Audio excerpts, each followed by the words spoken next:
I hope you are able to see the screen of Vedavyas. Yes, Prabhuji.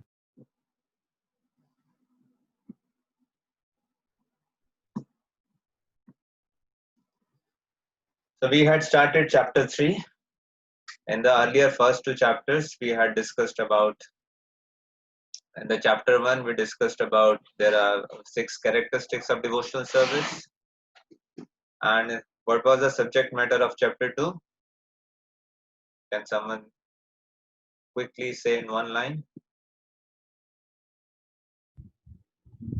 Sadhana and its 2 parts.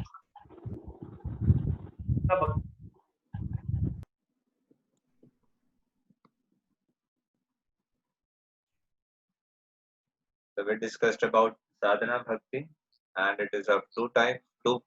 There are 2 parts to it: Vaidhi sadhana and Raganuga. What is the difference between Vaidhi sadhana and Raganuga bhakti? In Vaidhi sadhana,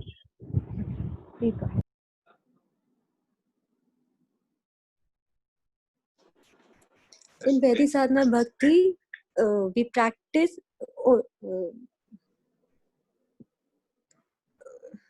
I'm so sorry.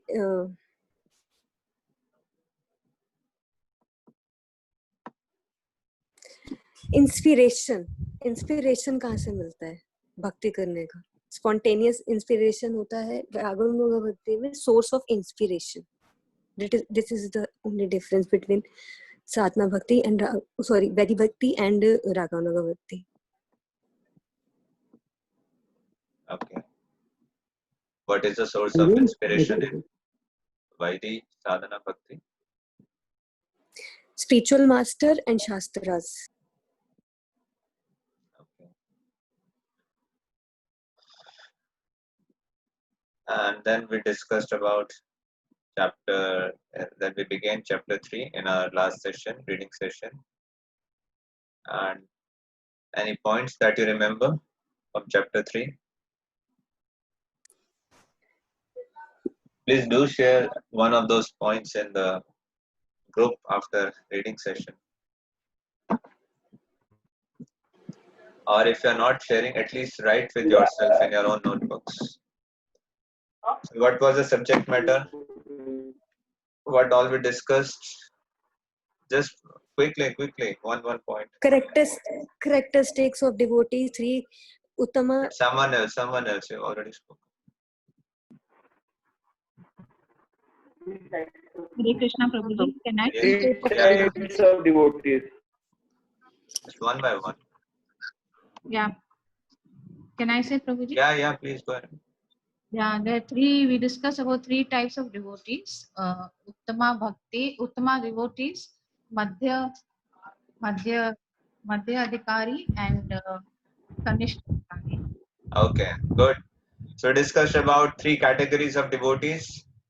How are they classified? They are classified on what parameters? Which parameters? Faith and Vedic knowledge. Sorry, come up again. Their faith and Vedic knowledge. Yes, 2 parameters: faith and knowledge of Shastras.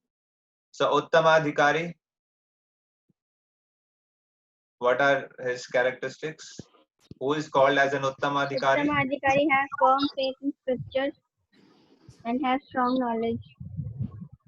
Yes, his faith is very strong. Firm No one faith can in move Krishna. him. And he's well versed in Vedic scriptures, that he can convert others also. And what about Madhyamadhikari? Faith is so strong, fully convinced, and not expert in arguing. Yeah. And what about Kanishtadhikari?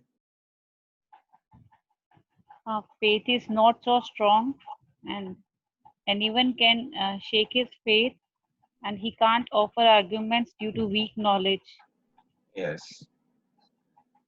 So then we have to start from here, right?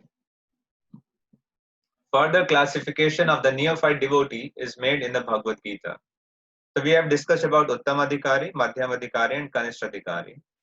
Now, these Kanishtadhikaris are further divided into 4 categories. What are they? The verse that comes in Bhagavad Gita.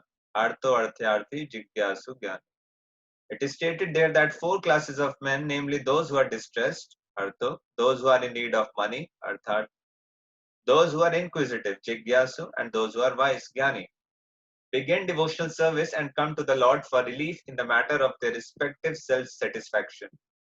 They go into some place of worship and pray to God for mitigation of material distress, or for some economic development, or to satisfy their inquisitiveness.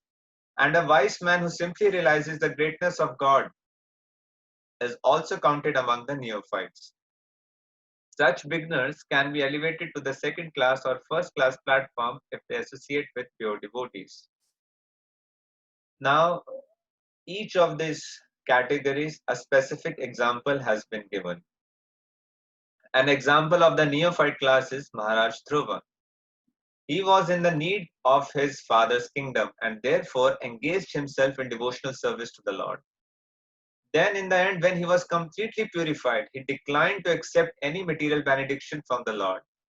Similarly, Gajendra was distressed and prayed to Krishna for protection, after which he became a pure devotee.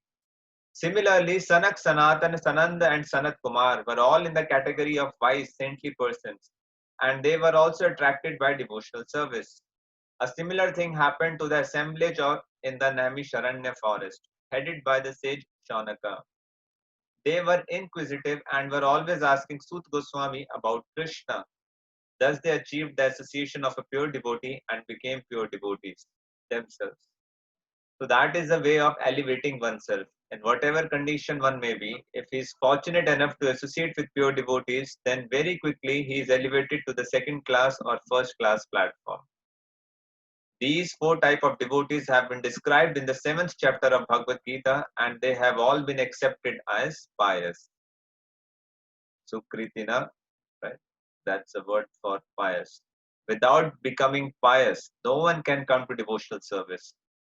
It is explained in Bhagavad Gita that only one who has continually executed pious activities and whose sinful reactions in life have completely stopped can take to Krishna consciousness. Others cannot.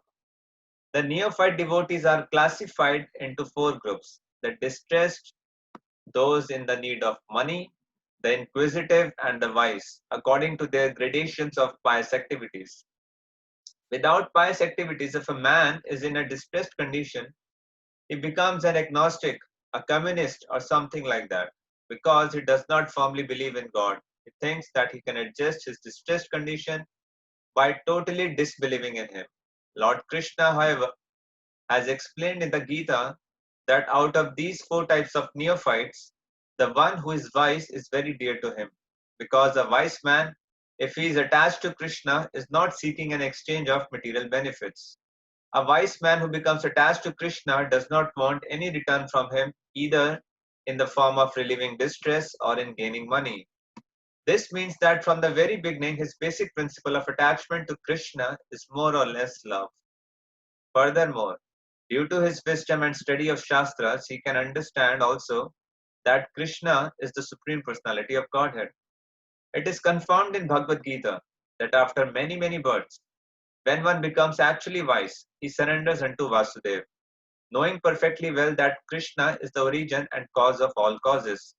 Therefore, he sticks to the lotus feet of Krishna and gradually develops love for him. Although such a wise man is very dear to Krishna, the others are also accepted as very magnanimous, because even though they are distressed or in need of money, they have come to Krishna for satisfaction. Thus, they are accepted as liberal, broad-minded Mahatmas. Without being elevated to the position of a Jnani or wise man, one cannot stick to the principle of worshipping the Supreme Personality of Godhead. The less intelligent, or those whose intelligence has been taken away by the spell of Maya, are attached to different demigods on account of the influence of the modes of nature. The wise man is he who has thoroughly understood that he is spirit soul and not simply a body. Because he realizes that he is spirit and Krishna is a supreme spirit, he knows that his intimate relationship should be with Krishna, not with this body. The distressed and the man in the want of money are in the material concept of life. because distress and need of money are both in relationship with this body. One who is inquisitive may be a little above the distressed and the man in need of money, but still he is on the material platform. But a wise man who seeks Krishna knows perfectly well that he is spirit soul or Brahman, and that Krishna is the supreme spirit soul or Parabrahman. He knows that the spirit soul, being subordinate and finite, should always dovetail himself with the infinite and supreme soul Krishna. That is the relationship of the wise man with Krishna.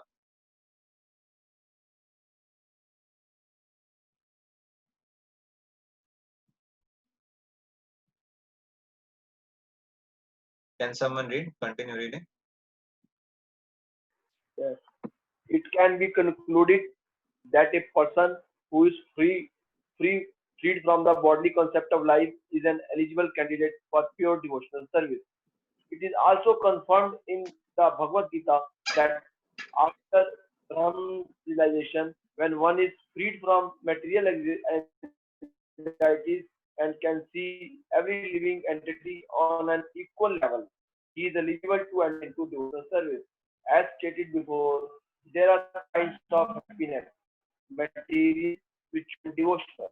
Devotional and happiness due to its execution are possible as long as one is materially affected.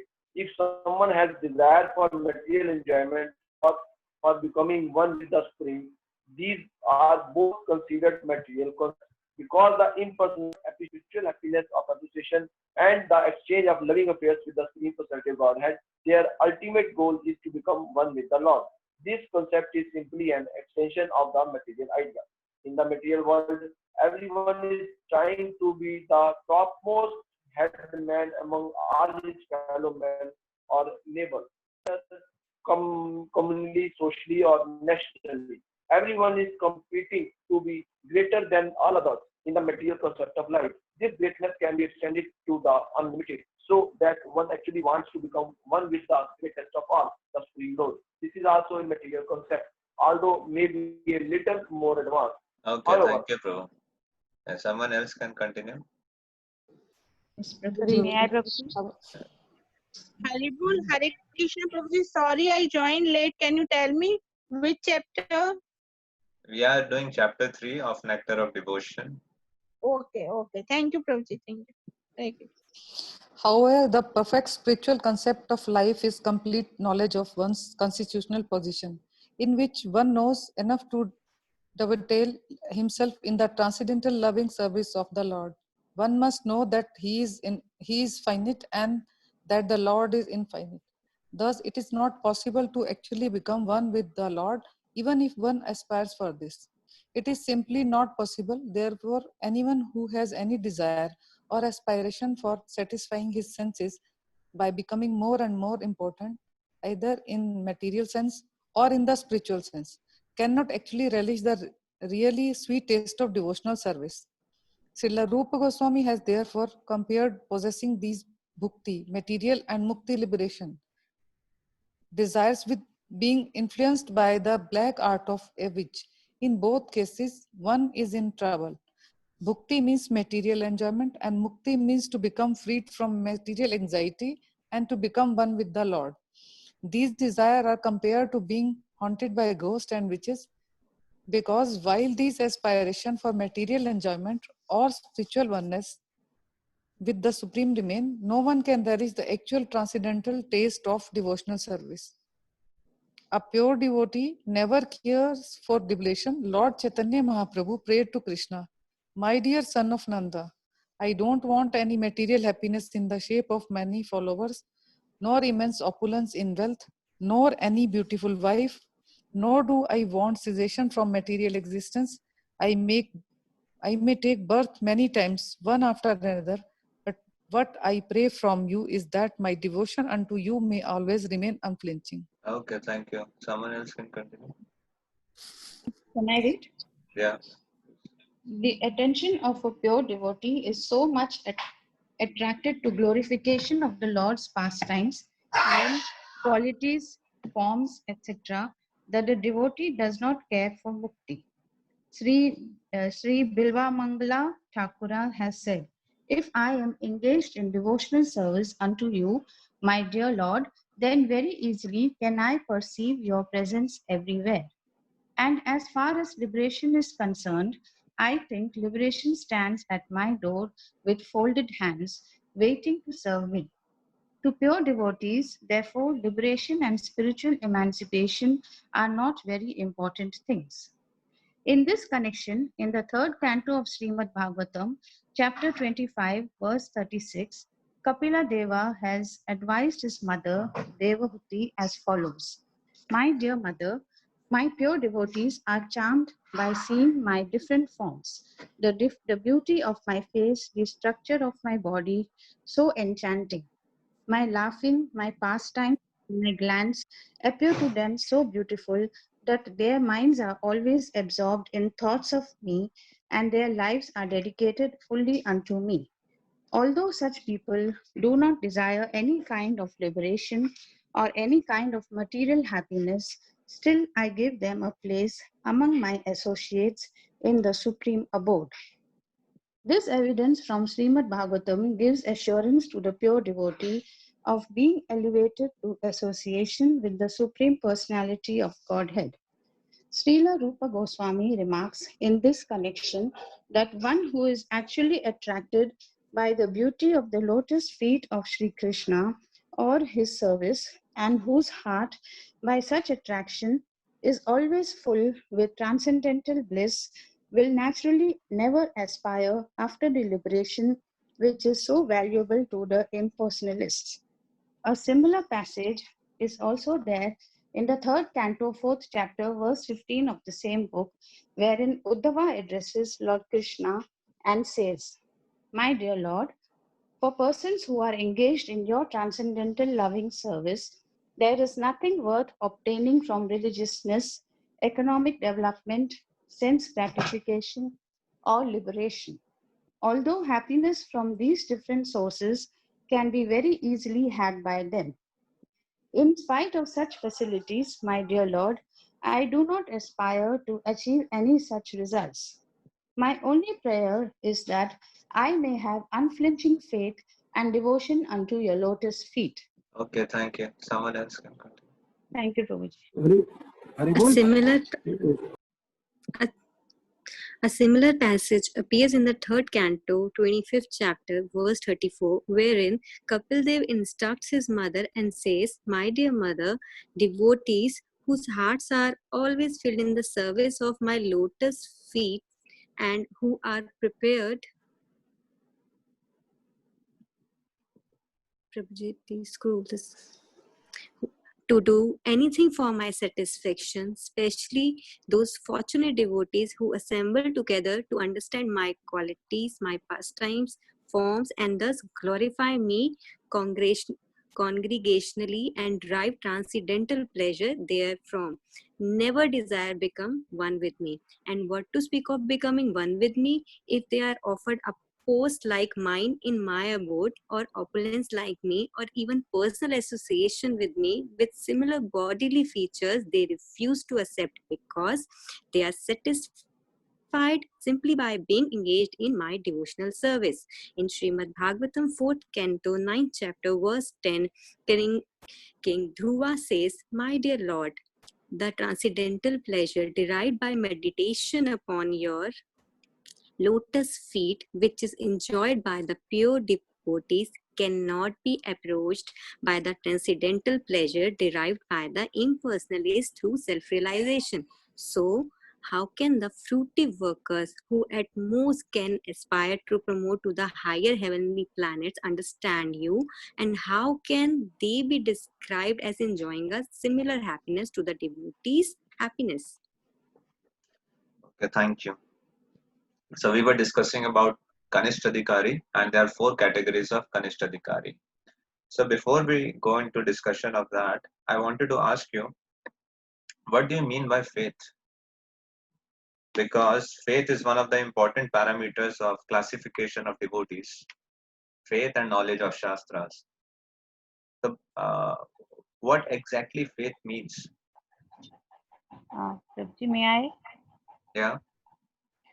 If one is convinced that the goal of life is to please Krishna, Yes. श्रद्धा शब्द विश्वास कैले सुदृढ़ निश्चय कृष्ण भक्ति कैला सर्व कर्म कृत है. Shraddha, the faith, it means one is totally convinced. Shraddha शब्द विश्वास कैले, उसको पूर्ण रूप से विश्वास, is totally convinced. What is he convinced of? That the goal of life is to please Krishna. And just simply by executing Krishna Bhakti, all one's works will be accomplished. So therefore, the goal of life is to please Lord Krishna, and therefore one should abandon all other desires. That is known as faith. Is it clear? So now Kanishta Adhikari, they don't have strong faith in this objective. They are not totally convinced that the goal of life is to please Krishna. But still they have some faith that he should please Krishna and should abandon other desires. So the point to note is that all level, Kanishta Adhikari, Madhyam and Uttama Adhikari, they all can render Uttama Bhakti. But now, these four categories of people which are described in Bhagavad Gita, they don't have any faith in the objective. Their objectives are different from pleasing Krishna. What are their objectives? The first objective is one who is in distress. What is the example that is given here? What is the example of a devotee who was in distress and who took shelter of Krishna? Yeah? Dhruv Maharaj. Dhruv Maharaj. Gajendra, yes. Yes. And who was wanting some artharthi, who wanted some artha. What was the example of devotee? Dhruv Maharaj. That's Dhruv Yeah, Maharaj. Dhruv Maharaj, yes. And who was Jigyasu? Inquisitive? Naimisharanya. Yes, the stages of Naimisharanya. And about the Jnani? Yeah, Chatush Kumar. Thank you. So they were exalted souls, but they did not possess the minimum eligibility. They were not even the level of Kanishta Adhikari, in one sense, for pure devotional service, because simply due to one reason. They did not understand or accept that the real objective of life was exclusively to please Krishna. So anyone who have that objective, that Krishna is Supreme Personality of Godhead and the goal of life is to please Him, this much knowledge if someone is having, he is a very, very rare soul and he is eligible to perform Uttama Bhakti, even though he may be on the level of Kanishta at present. But the point to note is why all these examples are given, that all these four categories are called as Ye Jana Supritana Cha Arjuna. They were called as pious. They had piti. उनके पास पुण्य था. पुण्य भी कई प्रकार के होते हैं. एक पुण्य होता है, ये इनके पास जो पुण्य था, that's why they took shelter of Krishna. They did not go to any other demigod. They did not become agnostic. They did not become communist, which Prabhupada is quoting. But for fulfillment of their desire, they approached to Krishna. And whatever part we have read today, it was all explanation of this aspect only. So Srila Prabhupada writes that they have been accepted as pious, and without becoming pious, no one can come to devotional service. And that is why these pious activities, see, their pious activities are of different categories. The kind of pious activities which these devotees have rendered was related to somehow or other related to devotional service. Because bhakti is causeless and independent. bhakti is not a result of any other ritualistic pious deed. So Sukriti that is referred here is actually was related to bhakti, knowingly or unknowingly, which awakened some attraction to God, and that is why Srila Prabhupada says that one who does not have these pious credits, they would not believe in God.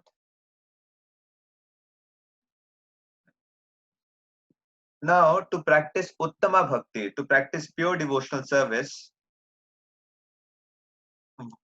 what is the criteria? They should be freed from all other desire except the desire to please Krishna. Is it becoming clear?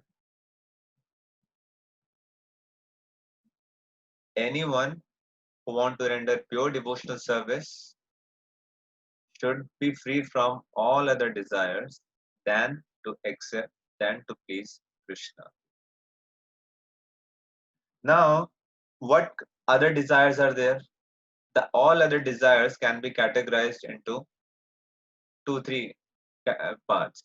One is about bhukti. Bhukti means sense enjoyment. All other desires of sense enjoyment.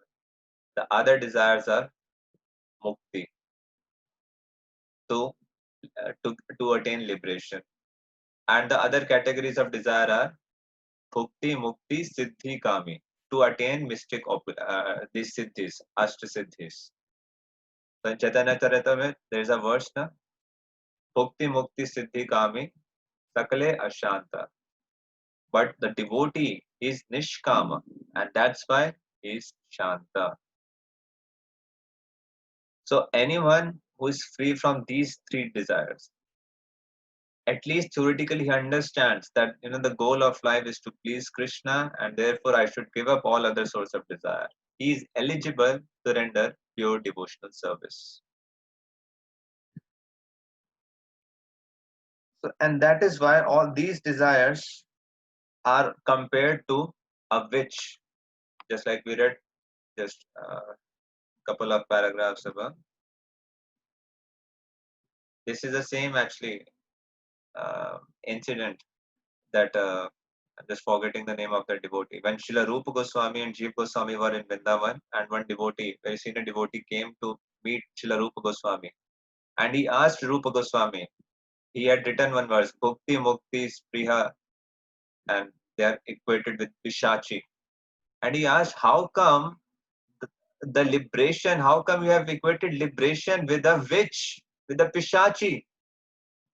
And Srila Rupa Goswami did not say anything. He did not defend or give explanation. He simply accepted that version.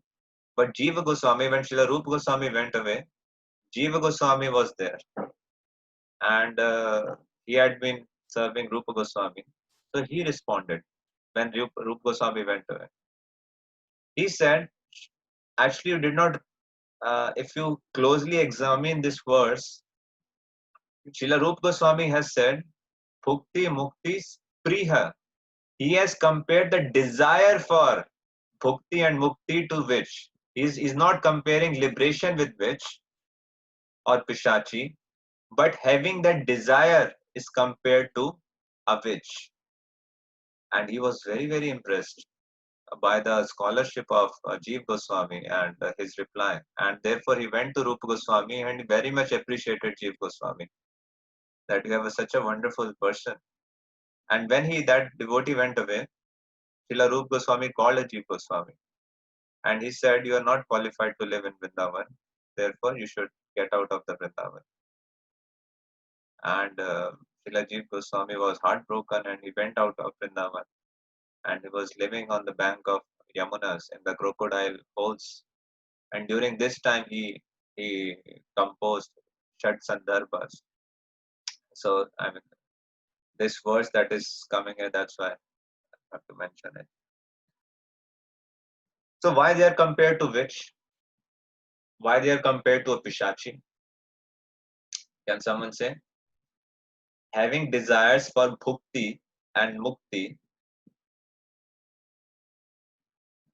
having these desires is compared to Pishachi, ghost and which?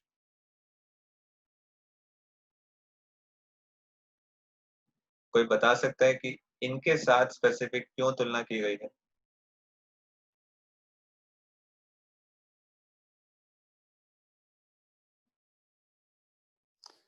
Their desire cannot be fulfilled or satisfied, like witches are not satisfied.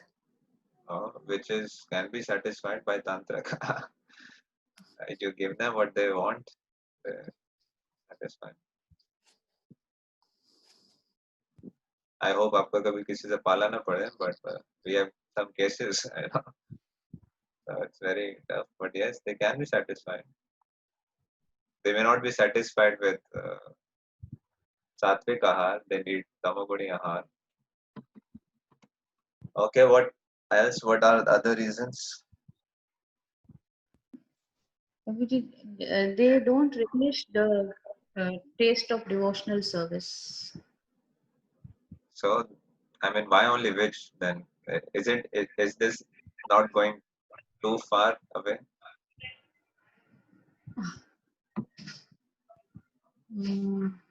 Sorry, I don't know.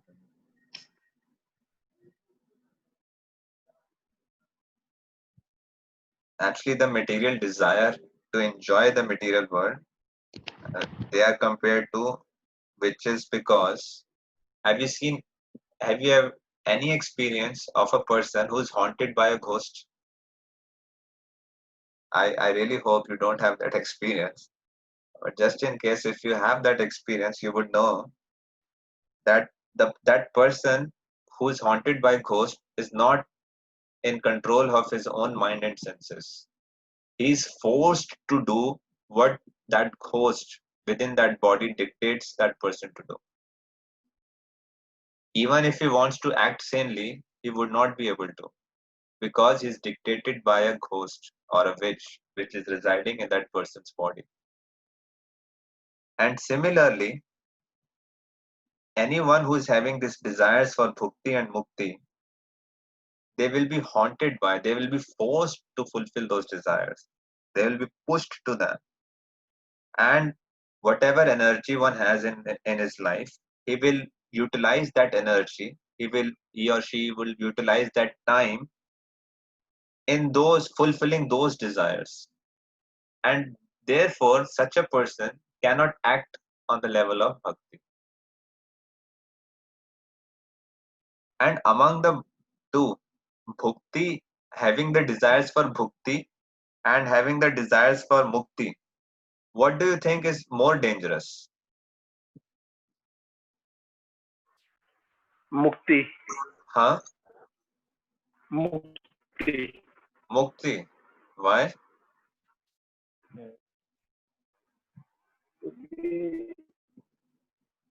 So there is no service in the Mukti. Na? See, anyone, one is having a desires for sense enjoyment, and at the same time, there is another person who's having the desires for liberation. Whom do you think is in a more dangerous condition? Bhukti. So your answer was correct. Anyone who's having desire for mukti is in a more precarious condition. That is even more dangerous. Why? When we, yes. Because in while we are having the desire for fulfilling our material desires, we have a chance to get to go to Golok Vrindavan Dham. But in Mukti Avastha, we don't have any chance because there is no seva in that case. Yes, thank you, Mataji. Right answer. Because here, when we say mukti, it usually refers to the impersonal liberation. And what are their process? They want to detach themselves from any kind of name, form, qualities, or activities of material world. Anyone who's desiring liberation, he want to detach himself completely. And therefore, there is a risk involved. What is that risk? That such a person who's trying to avoid any sort of activity or name or any variety of this material world would carry the same tendency in the spiritual varietiness. So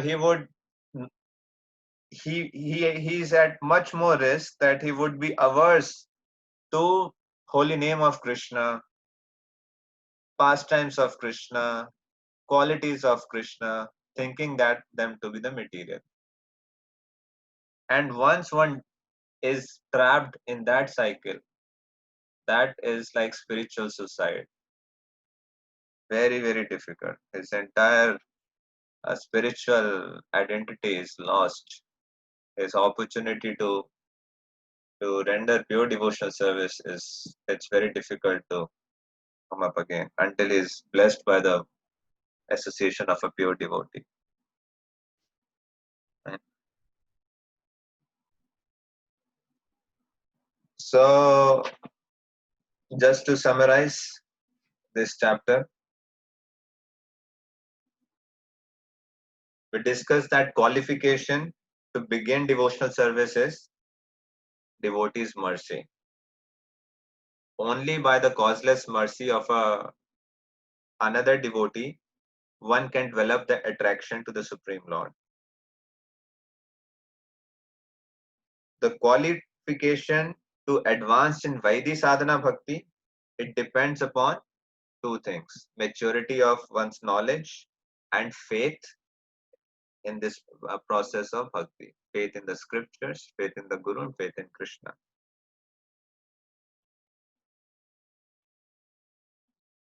There was also discussion, just like if you'll see the screen, who is the qualification to render pure devotional service? Any person who is free from the bodily concept of life. So the qualification to practice pure devotional service is actually liberation from the bodily concept of life.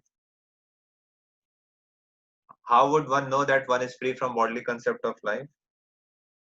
By checking his endeavors and his desires. The desires of that person would be only to please Krishna, and he would endeavor for the same thing. And a devotee rejects two things: he rejects bhukti and he rejects mukti.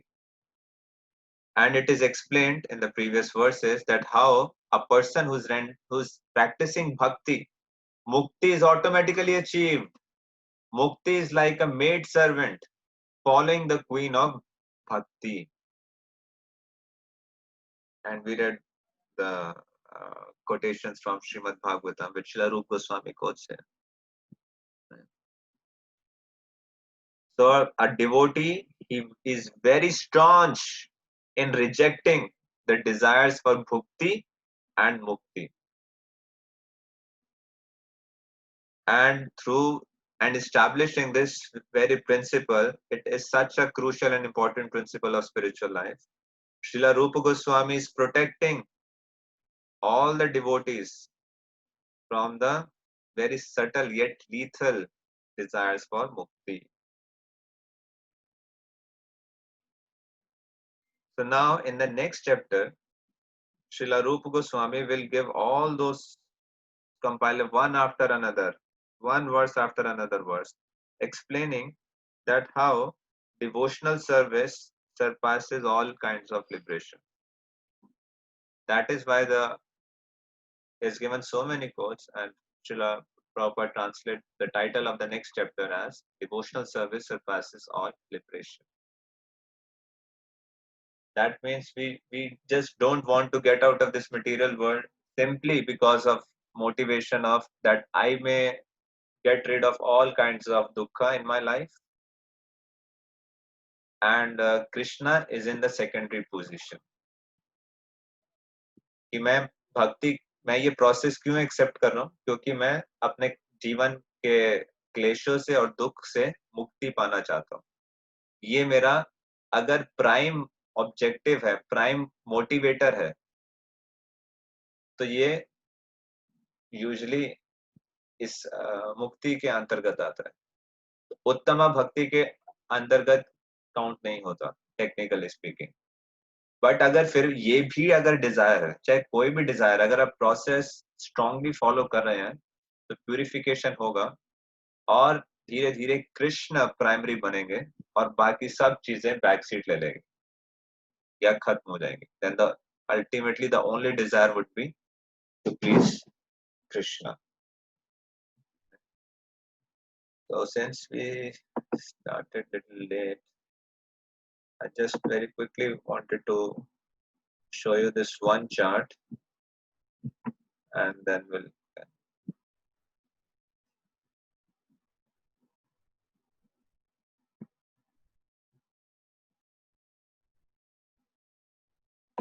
just let me share the screen.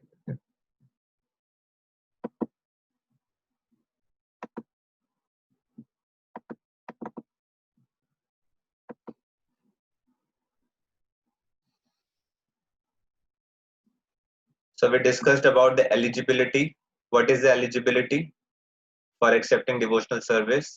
It's the attraction to Krishna. So is knowledge and renunciation needed to start devotional service? What do you think? Anyone Yes. remember? It's needed. Okay. Any other answers? Why it is needed or why they are not needed?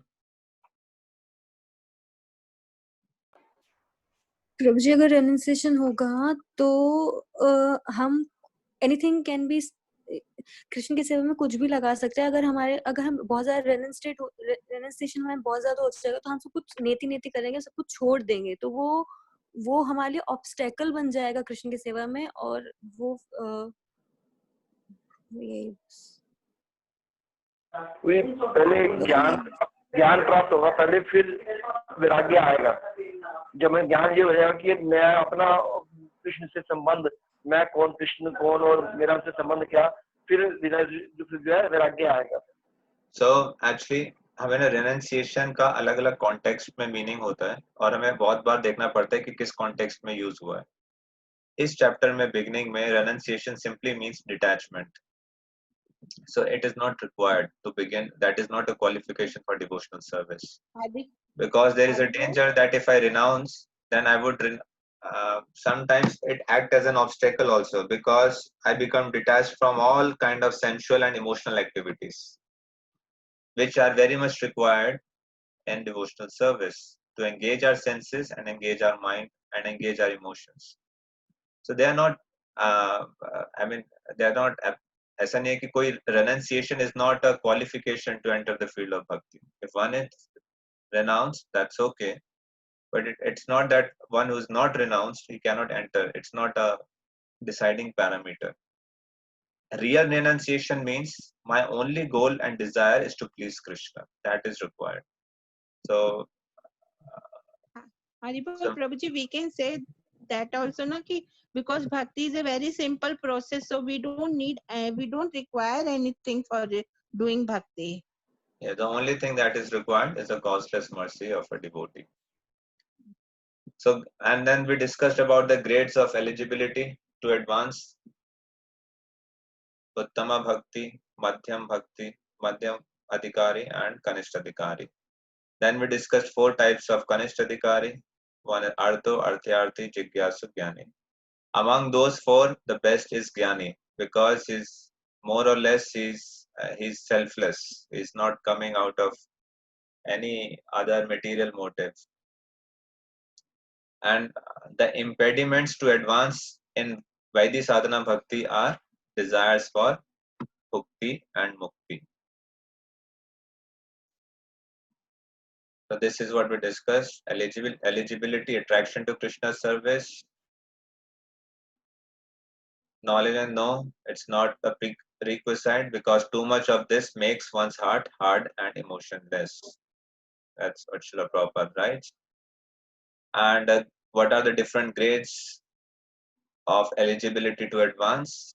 In Vaidhi Sadhana Bhakti, service is by inspiration from Shastra and Guru. The faith and knowledge in scriptures determine eligibility. The faith, knowledge, Uttama Bhakti, strongly convinced, strong knowledge, can convince and defeat others. Madhyam Adhikari, he's strongly convinced in knowledge is good but cannot always defeat opposition. And Kanishta Adhikari is weak, easily swayed away in both faith and knowledge. So, varieties of Kanishta Adhikari: distressed, one who needs money, inquisitive and wise. These are the examples that we discussed. The best of this is the wise because his service is selfless and at least he has a preliminary knowledge of Shastra. But still he is considered in the level of Kanishta Adhikari. Impediments are desires for mukti and bhukti. And then there were quotations that were quoted that how Lord Kapila is saying that devotees' mind are always attracted to Krishna's form and they refuse all other kind of liberation and they only want service of Krishna. And how impersonalists cannot approach the lotus feet. And if the impersonalists cannot approach who are desirous of liberation, what to talk about fruitive workers? And these desires are compared with ghosts and witches. Bilmangala Thakur says, I reject liberation, who's standing at my door with folded palms. I only want unflinching faith and devotion, Uddhava says. Lord Chaitanya Mahaprabhu's Na Dhanam Na Janam and Lord Kapila Dev's quotation. All this has been quoted from different scriptures. And in the next chapter, and this is the last part, what is the most important need? To begin Vaidhi Sadhana Bhakti, we need mercy of devotees. To advance in Vaidhi Sadhana Bhakti, our knowledge and our faith in scriptures should mature. And to practice pure devotional service, what is needed? Liberation from bodily concept and all desires, abandoning all desires, especially bhukti and mukti. This is what we discussed in chapter 3. So tomorrow we'll begin with chapter 4, how devotional service surpasses human liberation. Clear? So we'll stop here. Anyone has any Prabhu ji questions? एक question पूछ सकते हैं? Yeah, please. प्रभु जी हमने वो definition देखी थी अनभिलाषिता शून्यम, तो आपने इता का मतलब बताया था कि जो प्योर डिवोटीज होती है Desires for उनकी survival in the emergency situations. Yes. So Prabhuji, in the case of Gajendra also, मतलब जो गजेंद्र का अगर हम केस देखें तो वो तो सर्वाइवल के लिए था, तो ये प्योर डिवोटी का एक केस है ना, इसको ऐसे समझ सकते हैं. सेम विद, मतलब मेरे माइंड में ये आ रहा था, लाइक विद कुंती महारानी ही क्वीन कुंती महारानी ने भी जैसे भगवान, उन्होंने कभी भगवान को छोड़ा नहीं, और लेकिन उन्होंने मतलब she is a pure devotee, और बाद में भी जैसे जब सब कुछ हो गया तो भी वो बोल रही हैं कि Krishna please don't go, stay here. So like in दोनों केसेस में Yes, ये I दोनों got understood your question. Yeah. So the example that has been quoted here is of Gajendra. So Anebhilashita included है definitely, but that is not the, वो कौन सा लक्षण है? स्वरूप लक्षण नहीं है वो, that is secondary लक्षण. So along, अगर वो accommodated है तो बाकी स्वरूप लक्षण से हम किसी चीज को डिसाइड करेंगे. तो क्या गजेंद्र अपने जब वो उस परिस्थिति में नहीं था, बाकी टाइम में अगर हम उसकी लाइफ में देखें तो क्या वो कृष्णा अनुशीलनम फॉलो कर रहा था अपनी लाइफ में? नहीं कर रहा था. So we have to decide by स्वरूप लक्षण.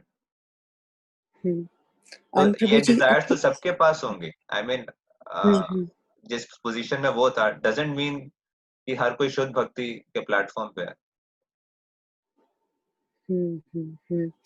और प्रभु जी क्वीन कुंती के बारे में बता सकते हैं, लाइक जैसे वो पहले पूछती हैं सिर्फ कि क्या कृष्ण जानते हैं कि हम इतने दुख में हैं यहाँ पे. That she is not asking help from Krishna. What is she the knows, question? she glorifies. Question क्या है? कि जैसे गजेंद्र को पता चला कि बाकी टाइम वो नहीं कर रहा था, but queen Kunti is a pure devotee of lord, but then even कि वो बोलती हैं कि क्या कृष्ण जानते हैं कि मैं इतने दुख में हूँ, जब भगवान मथुरा में होते हैं, सो वृंदावन में होते हैं. I understand, but what is the question? So Queen Kunti is a pure devotee of Lord. She always remembers. Okay, I got the answer.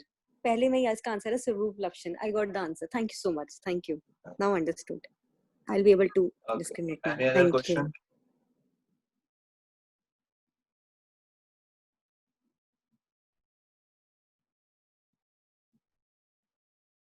Okay, if there are no other questions, we'll stop here.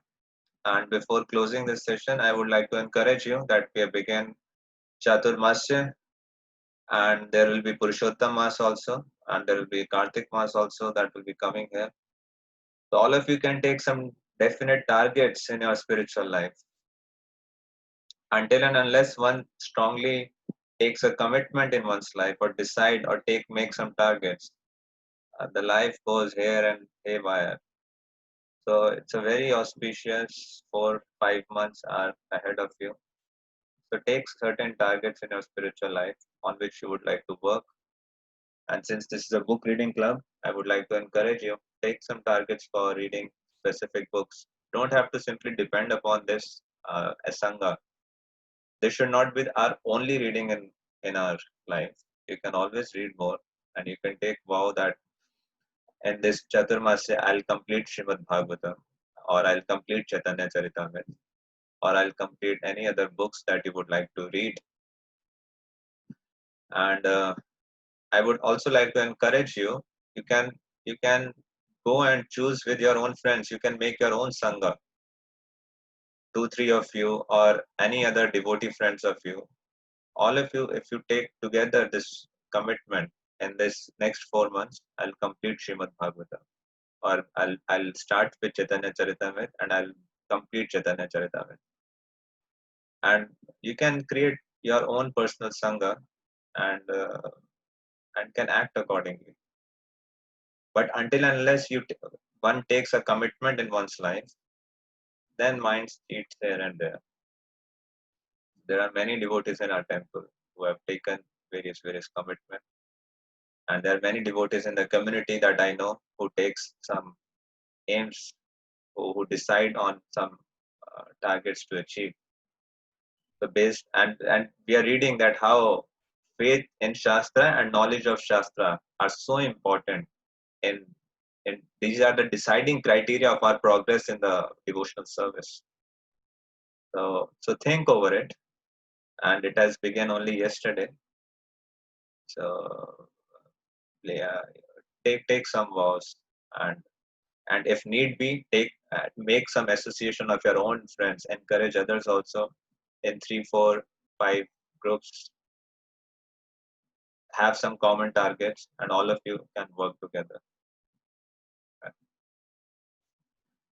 So can we start CC without completing? You can start anything, don't worry. You can read both simultaneously, whatever way works for you. See, it's your own personal life. And if you are inspired to if you are inspired to read a particular book, go ahead. No one would stop you. Everyone would be happy that you are reading CC. You're reading Bhagavatam. If you have that inspiration and if you are, please start. No problem. Thank you, Hare Krishna. Srila Prabhupada ki jai. Mithai Gaur Premanande.